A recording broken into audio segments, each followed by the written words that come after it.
Bismillahirrahmanirrahim. Assalamualaikum warahmatullahi wabarakatuh. Alhamdulillah rabbil alamin. Wassalatu wassalamu ala nabiyyina Muhammadin wa ala alihi wa sahbihi ajma'in. Amma ba'd. Kita panjatkan puja dan puji syukur kehadirat Allah tabaraka wa taala. Pada kesempatan malam yang sangat cerah ini, kita kembali diberi kekuatan, kesehatan, hidayah serta taufik dari Allah Jalla wa'ala. Sehingga kita bisa kembali menghadiri pengajian rutin tafsir kita ini. Kita berharap semoga Allah Tabaraka wa Ta'ala berkenan untuk melimpahkan kepada kita semua ilmu yang bermanfaat, sehingga bisa kita amalkan sebagai bekal untuk menghadap kepada Allah Jalla wa'ala. Amin ya Rabbal Alamin. Salam dan salam semoga senantiasa tercurahkan ke junjungan kita Nabi besar Muhammad sallallahu alaihi wasallam, kepada para sahabatnya, keluarganya dan umatnya yang setia mengikuti tuntunannya hingga hari akhir nanti. Kaum muslimin dan kaum muslimat, hadirin dan hadirat, beserta para pendengar Radio Raja dan Radio As-Sunnah FM yang kami hormati. Pembahasan terakhir kita pada pengajian yang telah lalu adalah tafsir surat Al-Falaq ayat yang keberapa? Yang kedua. Yang bunyinya apa? Min syarri ma khalaq. Dari keburukan ciptaannya. Saat itu kita membahas tentang definisi dari keburukan. Apa itu keburukan?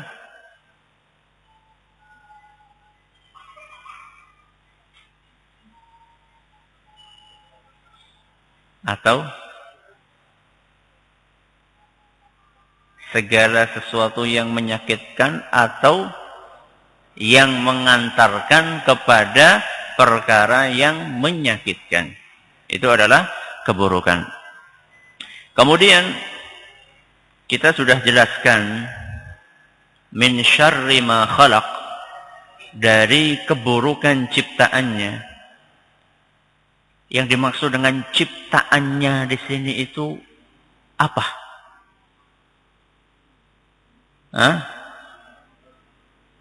Apa? Semua ciptaan tanpa terkecuali? Ya, yang keras toh, nggak dengar saya. Segala ciptaan, semua ciptaan tanpa terkecuali? Apa?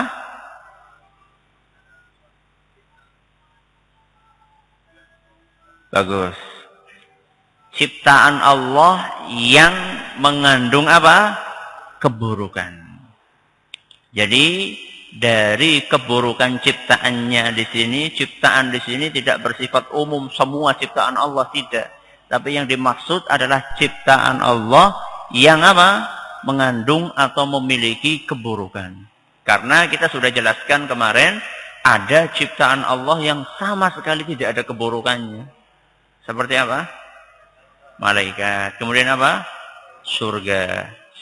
Kemudian saat itu kita telah jelaskan bahwasannya ciptaan Allah yang memiliki keburukan itu macam-macam. Bisa secara garis besar kita klasifikasikan ciptaan Allah yang ada di dunia dan ciptaan Allah yang apa? Yang ada di luar dunia. Di mana? Ya di akhirat. Di mana lagi kalau bukan di akhirat? Di dunia dan apa? Dan akhirat. Saat itu kita juga jelaskan bahwasanya ciptaan Allah di dunia itu yang memiliki keburukan bisa jadi di luar tubuh kita, bisa jadi di mana? Di dalam tubuh kita. Kemarin kita baru membahas beberapa contoh keburukan atau ciptaan Allah yang memiliki keburukan yang di luar tubuh kita. Kita bawakan apa saja kemarin? Istri? Masya Allah. Iya memang. Ada keburukannya. Masa istri nggak ada keburukannya? Kemudian apa lagi? Setan. Kemudian orang lain. Terus tempat. Apa lagi? Angin. Nah, sampai di situ seingat saya. Iya. Apa ada tambahan? Enggak ya. Sampai di angin ya. Air. Dan lain sebagainya. Sekarang kita akan menambahkan sedikit contoh tentang keburukan atau ciptaan Allah yang memiliki keburukan dan itu di luar tubuh kita. Ada satu hal yang di luar tubuh kita tapi selalu bersama kita. Apa itu? Hah? Di luar tubuh kita tapi selalu nempel dengan kita. Pakaian. Apa? Pakaian. Selalu nempel dengan kita. Iya, apa ada yang enggak? Dalam kondisi, kebanyakan kondisi kita, sesuatu itu nempel dengan kita, yaitu apa? Pakaian. Pakaian itu ada keburukannya? Ada. Apa keburukannya? Pakaian belum jadi, itu buruk sekali itu. Bagus. Makanya dalam satu hadis yang diriwayatkan oleh Imam Abu Dawud dan dinyatakan sahih oleh Al-Hakim, An-Nawawi dan Al-Albani, Nabi kita sallallahu alaihi wasallam mengajarkan doa memakai pakaian baru. Apa doanya? Apa doanya? Orang tahu apa orang nasi duwe klambi anyar nang kene. Ujarku ya saben baca tuh klambi anyar masa enggak ada yang baca doa ya. Bismillahirrahmanirrahim ya mesti. Ada doa khususnya. Enggak ada nih.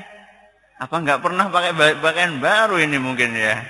Doanya kata Nabi sallallahu alaihi wasallam, Allahumma lakal hamdu anta kasautanihi. Ya Allah, pujian adalah milik kamu dan engkaulah yang memberiku pakaian ini. Kemudian setelah itu Nabi menyampaikan doanya, as'aluka min khairihi wa khairi ma suni'a lahu. Yang artinya, aku memohon kepadamu wahai Rabbi, kebaikan pakaian ini dan kebaikan tujuan pembuatannya. Wa a'udzubika min syarrihi wa syarri ma suni'a lahu. Dan aku memohon perlindungan kepadamu wahai Rabbi dari keburukannya dan keburukan tujuan penciptaan atau pembuatan pakaian ini. Di sini Nabi SAW menjelaskan bahwasanya pakaian itu ada kebaikan dan apanya? Dan keburukannya. Dan ada kebaikan tujuan penciptaannya dan keburukan tujuan penciptaannya. Jadi pakaian yang menempel di tubuh kita, ini mengandung kebaikan dan keburukan. Dan ini salah satu dari keburukan yang kita mohon perlindungan kepada Allah supaya kita dilindungi dari keburukan tersebut. Kebaikan pakaian apa contohnya? Menutup aurat, itu tujuan. Tapi kebaikan pakaian apa? Keindahan. Terus kenyamanan, terus awet. Hah? Iya kan? Awet. Kita kan pengennya Allahumma as'aluka min khairihi. Ya Allah, aku minta kebaikan pakaian ini. Pakaiannya jadinya awet. Ini adalah kebaikan pakaian. Makanya kan ada pakaian yang Masya Allah awet sekali. Contohnya pakaian apa? pengantin anyar. Nah, mbah-mbah ini yang dulu pengantin anyar ini pakainya masih ada nggak, Mbah? Hah? Masih awet. Disimpan terus ya. Ini salah satu bentuk kebaikan pakaian. Awet, bersih, kemudian nyaman. Terus kebaikan tujuan penciptaan atau pembuatan. Tadi sudah disebutkan, bisa menutup apa? Aurat. Ada yang lain? Tujuan pakaian apa? Melindungi tubuh dari apa? Dari panas dan dingin. Dan juga di antara bentuk kebaikan tujuan dibuatnya pakaian adalah bisa dijadikan sarana untuk beribadah kepada Allah Subhanahu wa taala. Pakaian yang baik dipakainya untuk sholat. Ora kurunggo apa? Kondangan. Nek kondangan pakaiannya wangi banget. Nek pas lagi sholat ambune ora karuan. Nah, ini kebalik ini ya. Allahu Akbar lagi kayak gini nih. Tetangganya yang di sampingnya apa? Tahan nafas. Karena keluar sesuatu dari pakaian dia, terutama dari bawah ketiak dia. Ini salah satu tujuan baik pembuatan pakaian adalah bisa digunakan untuk apa? Untuk beribadah kepada Allah Subhanahu wa taala. Wa a'udzubika min syarrihi wa syarri ma suni'a lahu. Dan aku mohon perlindungan kepadamu wahai Rabbi dari keburukan pakaian dan keburukan tujuan penciptaannya. Keburukan pakaian apa? Kebalikan yang tadi. Kalau tadi awet berarti keburukannya apa? Cepat rusak. Baru beli, buat jalan sedikit, rot, robek. Dan sekian banyak tujuan atau keburukan-keburukan yang lainnya. Kayak tadi misalnya, kotor.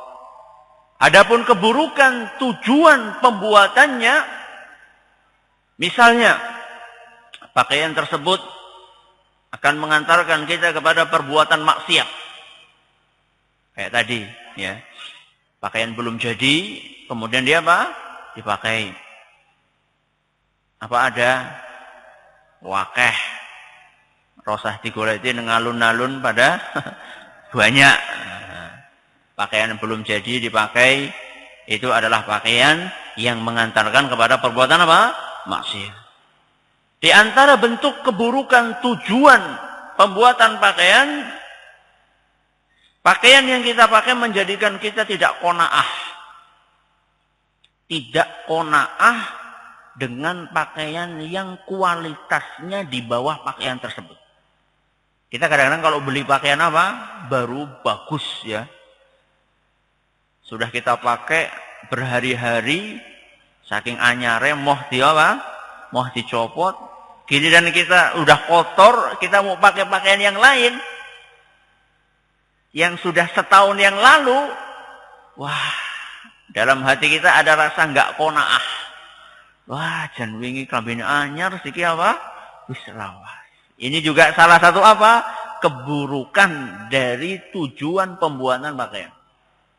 Di antara keburukan pakaian yang lainnya, pakaian yang kita pakai akan menjadikan kita sombong.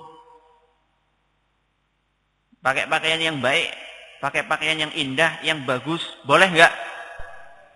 Boleh. Nek sombong piye? Nah, sing salah bukan pakaiannya, tapi yang salah apanya? Sombongnya. Makanya pernah Nabi SAW dalam satu hadis yang diriwayatkan oleh Imam Muslim, beliau berkata, "La yadkhulul jannah man kana fi qalbihi mithqala dzarratin min kibr." Tidak akan masuk surga orang yang ada di dalam hatinya rasa sombong meskipun hanya sebesar debu. Tidak akan apa? Masuk surga. Orang yang di dalam hatinya ada rasa sombong meskipun apa? Sebesar debu. Priwe. Mengerikan enggak? Mengerikan sekali. Sebesar debu, ya Allah. Kita mungkin bukan sebesar debu kita. Sebesar kandi, karung ya. Sombongan yang ada dalam hati kita. Enggak usah besar-besar sombongnya. Sebesar debu saja akan mengakibatkan kita enggak masuk surga. Semoga kita terhindarkan dari penyakit sombong. Amin ya rabbal alamin. Ketika Nabi SAW berkata seperti ini, ada salah seorang sahabat yang bertanya, "Ya Rasulullah, ar-rajulu yuhibbu an yakuna thawbuhu hasanan wa na'luhu hasanah." Wahai Rasul, ada di antara kita yang suka pakai pakaian yang indah dan suka pakai sandal yang bagus. Ya. Kan banyak di antara kita yang punya hobi pakai pakaian yang apa? Yang bagus. Dan ini beda-beda. Ada orang yang nggak perhatian dengan penampilan. Senemune kelambi ya dinggo. Ada orang yang warnanya ora cocok, ora apa? Ora dinggo. Sampai sandal juga seperti itu. Banyak orang yang nggak mau pakai sandal yang apa? Yang dari ban itu ya. Orang matching lah. Sandal yo Neckerman minimal. Nek ora Kervil atau apa. Ada sebagian orang yang dia itu suka pakai baju yang bagus, pakai sandal yang bagus. Sahabat tadi dia bertanya kepada Rasul, "Wahai Rasul, orang yang kayak gini itu masuk ke dalam tadi apa enggak?" gitu loh. Masuk ke dalam orang yang apa? Yang sombong, yang enggak bisa masuk surga apa enggak? Apa jawaban dari Rasul SAW? Kata beliau, "Innallaha jamilun yuhibbul jamal." Wahai para sahabatku, Allah itu maha indah dan mencintai apa? Keindahan. Jadi enggak masalah.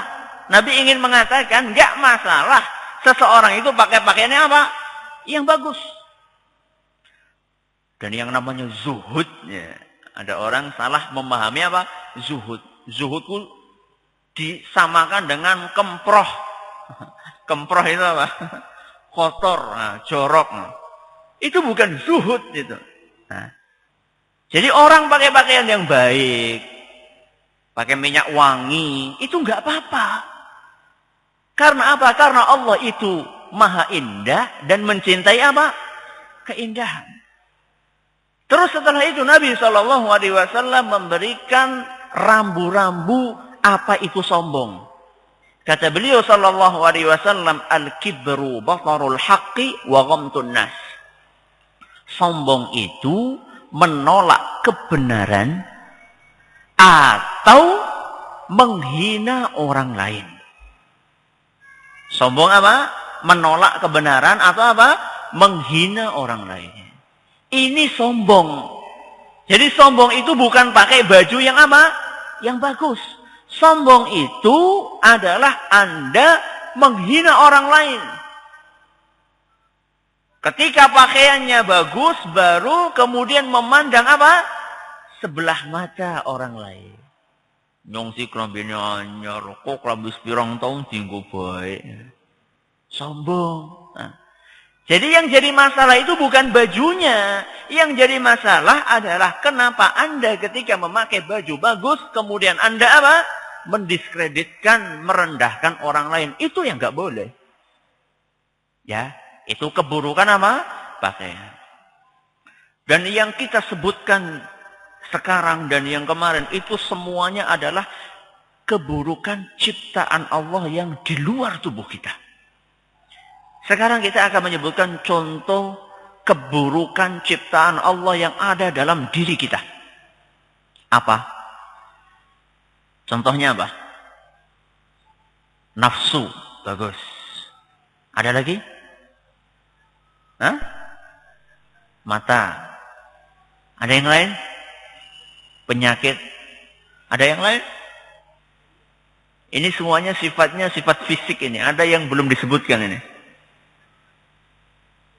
Ya, yang lain?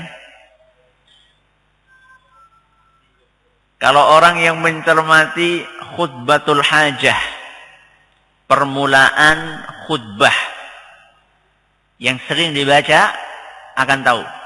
Wa na'udzu billahi min syururi anfusina. Terus apa? Wa sayyiati a'malina. Apa artinya? Aku berlindung kepada Allah dari keburukan diri atau nafsu kami. Wa sayyiati a'malina. Dan apa? Kejelekan amalan kami. Dua hal yang buruk yang ada dalam jiwa kita. Nafsu jelas, itu jelas buruknya. Karena inilah yang akan mengajak kita kepada apa? Perbuatan maksiat dan keburukan. Kemudian yang kedua yang disebut oleh Nabi dalam khutbatul hajah adalah keburukan amalan kita. Apa keburukan amalan kita?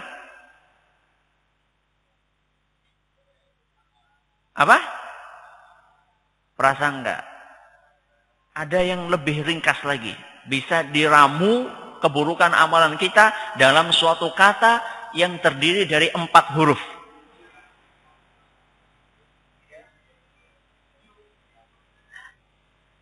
Empat huruf ini bisa mencakup riya, ujub, semuanya bisa masuk ke situ.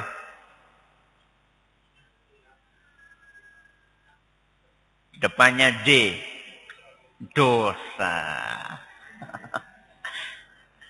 Alhamdulillah ya, saya nggak nyebutkan huruf terdepan dan huruf akhir ya. Huruf depannya udah langsung paham. Jadi riya, ujub, prasangka, semuanya kan masuk dalam apa? Dosa. Jadi nggak usah capek-capek nyebutkan contohnya, langsung aja jawab apa? Dosa. Di antara bentuk keburukan amalan kita adalah perbuatan dosa.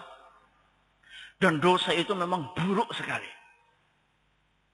Sampai-sampai Imam Ibnul Qayyim itu menyebutkan dalam bukunya Ad-Da'u wad-Dawa. Ad-Da'u wad-Dawa artinya adalah penyakit dan obat. Penyakit dan apa? Dan obat. Di dalam buku ini, beliau menyebutkan lebih dari 50 dampak buruk dari perbuatan apa? Dosa. Jadi orang yang membaca buku ini, dia akan tahu persis bahwasanya dosa itu memang betul-betul buruk. Di antara yang disebutkan oleh beliau di sini, 50 nggak mungkin kita baca semuanya ya. Kita sebutkan beberapa saja. Di antara yang disebutkan pertama kata beliau, dosa itu akan menyebabkan terhalangnya ilmu. Akan menyebabkan apa? Terhalangnya ilmu dari seseorang. Imam Malik rahimahullahu ta'ala ketika melihat Imam Syafi'i. Imam Syafi'i itu muridnya Imam Malik. Ketika Imam Syafi'i ngaji sama Imam Malik, Imam Malik itu melihat dari raut muka, gaya bicaranya Imam Syafi'i, Imam Malik langsung bisa menilai ini orang cerdas sekali. Dan dia sangat pintar, mudah untuk menerima apa? Pelajaran. Wahai para guru kan gitu kan, kadang-kadang lihat ada murid yang Masya Allah, begitu dijelaskan sekali apa, langsung nyantol. Ada murid yang dijelaskan sampai berkali-kali, sudah paham? Manduk-manduk tapi apa? Nggak tahu. Tapi Imam Malik melihat Imam Syafi'i, dari raut mukanya, dari gaya bicaranya, langsung tahu ini anak yang luar biasa. Ketika selesai pengajian, Imam Malik memanggil Imam Syafi'i. Kata Imam Malik, Inni ara annallaha qad alqa ala qalbika nur. Wahai Syafi'i, saya menilai Allah subhanahu wa ta'ala sudah meletakkan cahaya di dalam hati kamu. Allah tabaraka wa ta'ala sudah meletakkan cahaya di dalam hati kamu. Fala tutfi'hu bidzulmatil ma'siyah. Maka jangan sekali-kali kamu memadamkan cahaya tersebut dengan kegelapan maksiat. Luar biasa. Nasihat yang seharusnya ditulis dengan tinta dari emas. Imam Malik ingin menjelaskan bahwasannya ilmu adalah cahaya. Dan cahaya Allah tidak akan diberikan kepada orang yang berlaku maksiat. Maka kalau misalnya kita ngaji pulang. Setiap diadakan ulangan kayak gini kok nggak ada yang nyantol. Coba kita koreksi diri kita. Jangan kita banyak maksiatnya. Makanya ngajinya tulen terus. Urung metu wis kelalen. Bukan metu kelalen, urung metu wis kelalen. Mungkin karena maksiat kita. Dan mungkin juga faktor usia ya, enggak mesti ya. Mungkin ujarku ya nyong udah berusaha memberikan maksiat, apa memang betul Ustaz? Ya bisa jadi karena usia bisa jadi. Tapi faktor maksiat itu lebih dominan. Betapa banyak orang-orang yang sudah sepuh-sepuh lebih nyantolan daripada yang yang muda-muda. Jadi faktor maksiat itu sangat dominan untuk menghalangi masuknya ilmu kepada kepada otak kita. Dan ini salah satu dari keburukan perbuatan dosa. Yang kedua, kata beliau, rezeki seseorang itu akan seret. Rezeki seseorang akan akan seret. Nah, yang usahanya lagi seret ini. Ya. Coba introspeksi diri. Introspeksi diri itu bukan cuma meninjau ulang bagaimana saya kulakan kemarin mungkin salah tempat. Itu harus memang. Tapi jangan cuma tinjauan yang bersifat duniawi saja. Mari kita tinjau diri kita dari sisi ukhrawinya. Mungkin karena perbuatan maksiat. Sebagaimana ketaatan kepada Allah akan melancarkan rezeki. Sebagaimana dijelaskan oleh Allah Tabaraka wa Ta'ala, "Wa man yattaqillaha yaj'al lahu makhraja wa yarzuqhu min haitsu la yahtasib."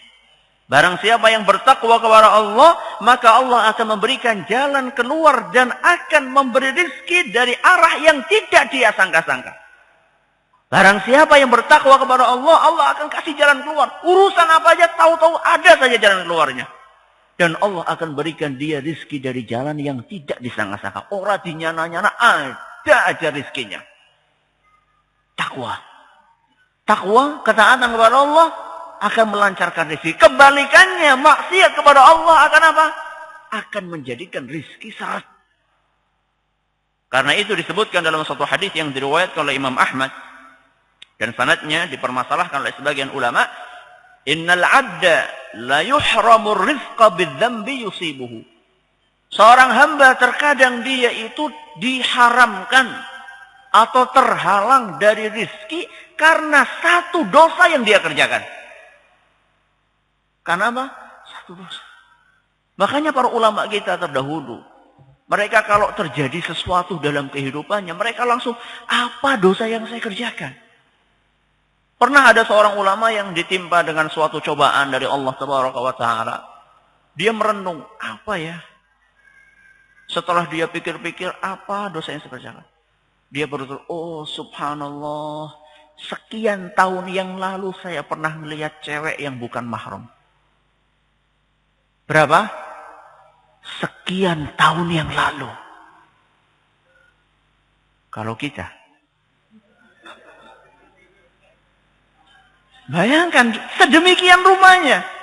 Mereka tahu, hatinya mereka itu bersih. Makanya langsung apa? Langsung terpikir. Kalau kita maksiat apa? Ya wakeh banget maksiatnya loh. Ini keburukan yang keberapa? Yang kedua. Yang ketiga, dosa itu di antara keburukannya akan menimbulkan kegelisahan di dalam hati. Akan menimbulkan apa? Kegelisahan di dalam apa? Hati. Hidupnya tidak tenang, selalu gelisah, tidak tentrem.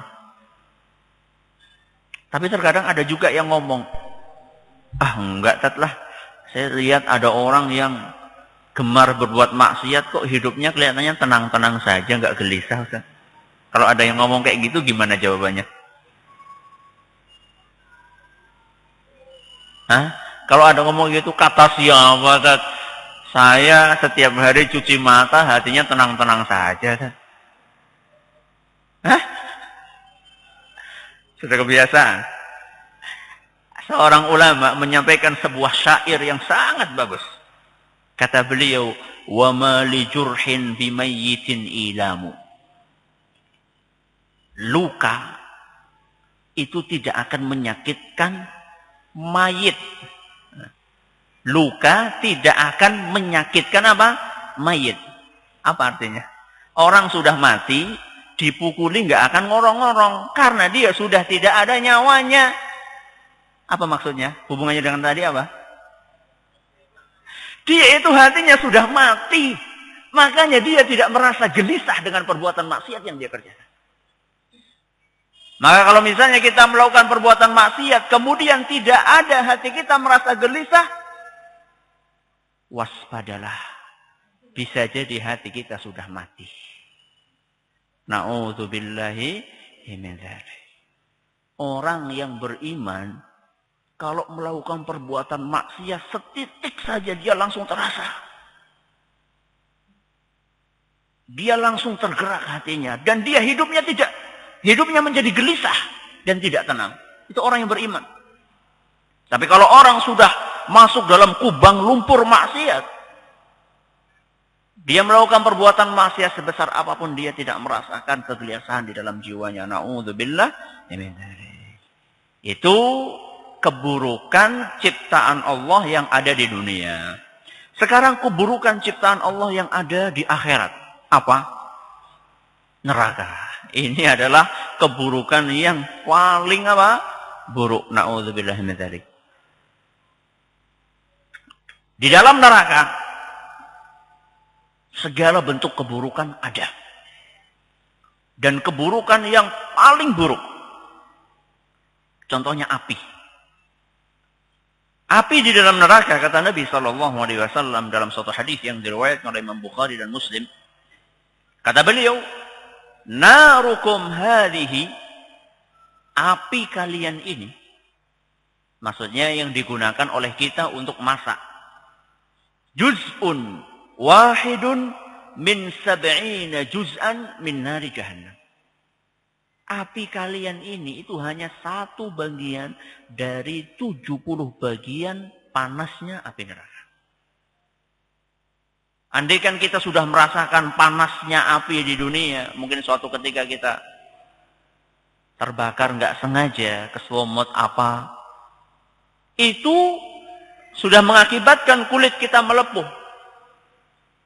Dan kata Nabi SAW, api yang ada di neraka itu 70 kali lipat panasnya daripada api kita yang ada di dunia. Siksaan di neraka. Siksaan di neraka adalah seburuk-buruk siksaan. Dalam satu hadis yang diriwayatkan oleh Imam Bukhari dan Muslim, Rasulullah SAW bersabda, "Inna ahwana ahlin nari azaban." Orang yang siksaannya paling ringan di neraka. Ya, kita bicara siksaan yang paling ringan supaya kita bisa membayangkan bahwasanya siksaan yang paling ringan itu bagaimana, kemudian kita bisa meraba-raba bagaimana siksaan yang lebih kejam dari itu. Inna ahwala ahlin nari azaban yaumal qiyamah. Sungguhnya orang yang siksaannya paling ringan pada hari kiamat. La rajulun yudha'u fi akhmasi qadamaihi jamratan min nar. Seseorang yang diletakkan di bawah kedua telapak kakinya bara api. Seseorang yang diletakkan di bawah kedua telapak kakinya apa? Bara api. Gimana? Biasa ya? Biasa? Hah? Tahu nginjek bamba? Pernah nginjek bara api? Wah, biasa, Ustaz. Paling kurman dan abu-abu dedek. Jangan lupa, panasnya api neraka tadi 70 kali lipat. Apa akibatnya? Orang yang di bawah kedua telapak kakinya diletakkan bara api, kata Nabi SAW, "Yagli minhuma dimaghuh." Akan mengakibatkan otaknya mendidih. Siksaan yang paling apa? Ringan. Ma yara anna ahadan ashadda minhu 'adzaban. Orang yang disiksa seperti itu mengira tidak ada siksaan lain yang lebih kejam daripada siksaan yang dia alami. Karena saking sakitnya siksaan yang dia alami, dia ngira bahwasanya inilah siksaan yang paling keras. Wa innahu la ahwanuhum 'adzaban. Padahal itu adalah siksaan yang paling apa? Neraka sumber keburukan. Siksaan yang ada dalamnya sangat buruk. Makanan dan minuman yang ada di dalamnya juga sangat buruk. Kata Allah Subhanahu wa taala dalam Al-Qur'an, surat Ad-Dukhan ayat 46 sampai 43 sampai 46. Ayat 43 sampai 46. Kata Allah Subhanahu wa taala, "Inna syajarataz zaqqum." Sesungguhnya pohon zaqqum, ta'amul asim, makanan orang yang banyak dosa. Makanan penghuni neraka adalah pohon atau buah, namanya buah apa tadi? Zaqqum. Bagaimana makanan tersebut? Kal muhli yaghli fil butuni kaghalyil hamim. Buah itu kalau masuk ke dalam perut seseorang, maka seperti minyak yang mendidih. Makanya makanannya penghuni neraka la yusminu wa la yughni min ju'. Tidak membuat perut kenyang dan juga tidak menghilangkan rasa apa? Rasa lapar. Tidak juga membuat badan gemuk. Bagaimana gemuk? Lawang dimakan kok malah apa? Mendidih dalam perut. Minumannya bagaimana? Kata Allah Subhanahu wa taala, minuman penghuni neraka dalam surat Muhammad ayat 15, wasuqu ma'an hamiman. Minumannya adalah air yang mendidih yang dimasukkan ke dalam perutnya, faqatta'a am'a'ahum, yang akan mengakibatkan ususnya putus. Air mendidih, mendidihnya luar biasa, dimasukkan ke dalam perut seorang secara paksa sehingga usus-ususnya pada putus. Ya, setelah putus mau penak tat mati. Hah? Mati? Ya enggak, dihidupkan lagi oleh Allah Tabaraka wa taala, kemudian disiksa lagi fi yaumin kana miqdaruhu 50 alf sanah, di dalam satu hari yang lamanya 50.000 tahun di dunia. Na'udzubillahi min dzalik. Lembahnya neraka kayak gimana? Kata Nabi SAW dalam satu hadis yang diriwayatkan oleh Imam Muslim dari Abu Hurairah radhiyallahu anhu, kunna 'inda Nabi sallallahu alaihi wasallam. Pada suatu hari kami duduk-duduk beserta Nabi sallallahu alaihi wasallam. Fasami'na wajbah. Ketika kami sedang duduk-duduk, tiba-tiba kami mendengar ada suara benda jatuh.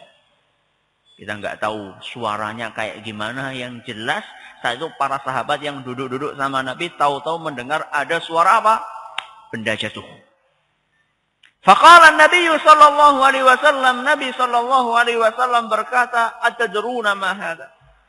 Wahai para sahabatku, tahukah kalian suara apa tadi? Tahukah kalian suara apa tadi? Kata para sahabat, Allah wa rasuluhu a'lam. Allah dan Rasulnya lebih tahu. Kata Nabi sallallahu alaihi wasallam, hadza hajar. Itu tadi adalah suara batu.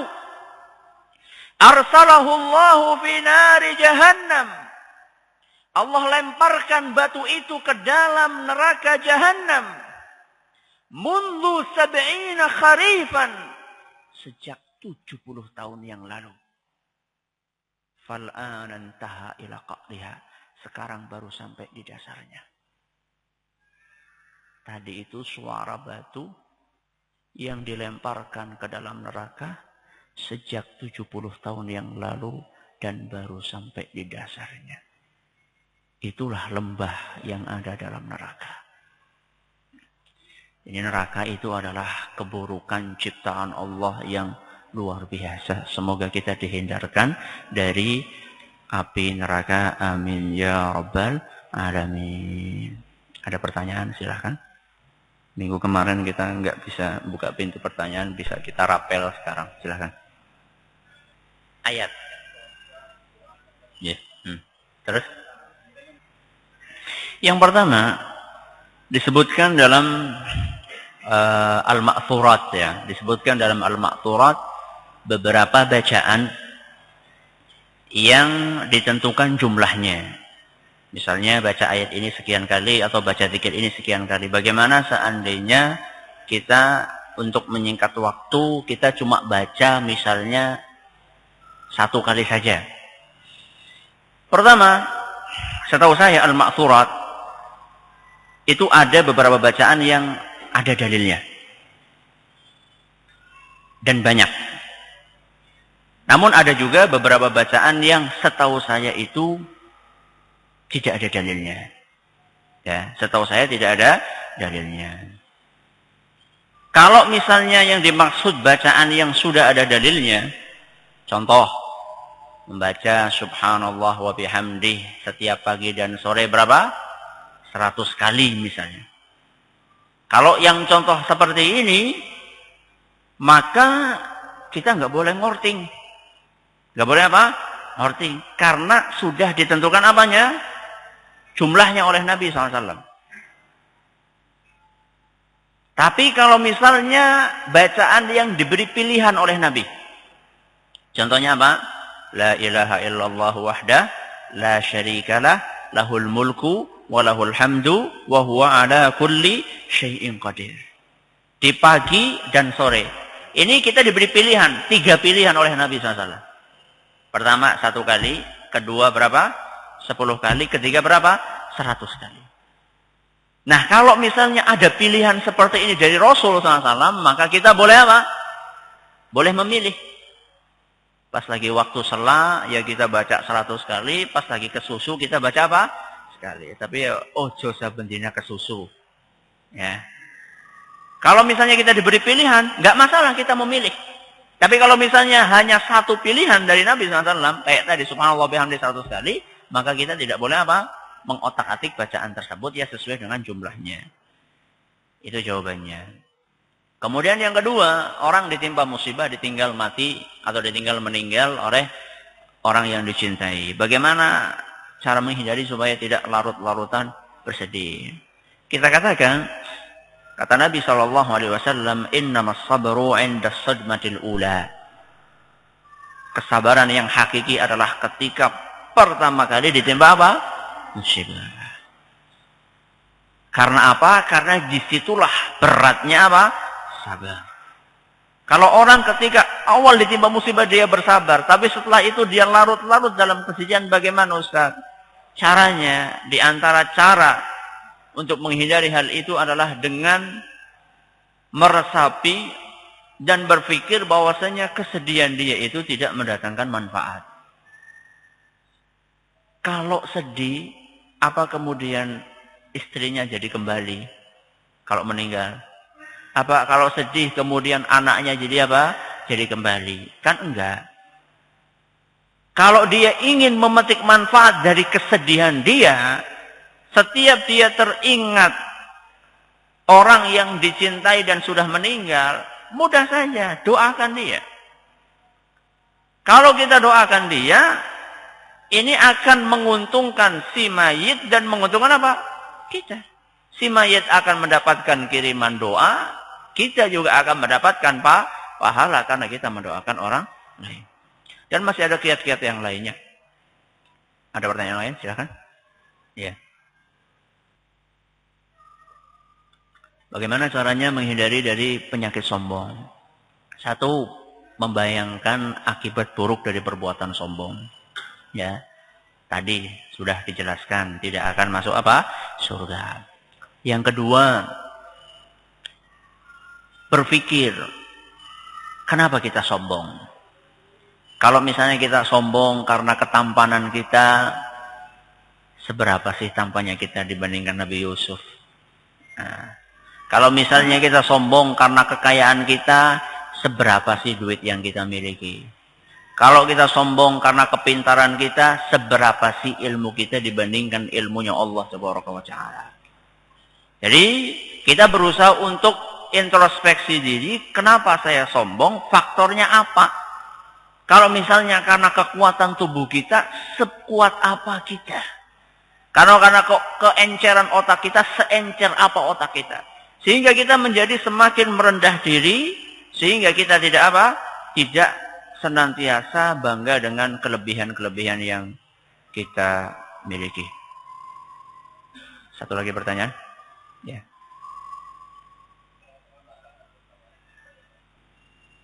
Yang dipermasalahkan di sini bukan masalah pakaian yang dari bawah ke atas.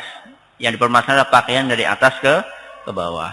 Adapun hadis yang menjelaskan orang yang sholatnya mata kakinya tertutup, itu hadis yang sholatnya tidak diterima, itu hadisnya lemah. Hadisnya dhaif. Riwayat Abu Dawud, tapi hadisnya apa? Dhaif. Jadi hadis yang menjelaskan Allah tidak menerima sholatnya orang yang mata kakinya tertutup, itu hadisnya apa? Dhaif. Nah, tapi ada hadis lain yang menjelaskan nggak boleh menutup apa? Mata kaki, bukan hadis tadi. Secara umum, secara umum diantaranya adalah terancam dengan api neraka. Sekira cukup sampai di sini. Wallahu ta'ala a'la wa alam. Subhanakallahumma bihamdika. Asyhadu an la ilaha illa anta astaghfiruka wa atubu ilaik. Wassalamualaikum warahmatullahi wabarakatuh.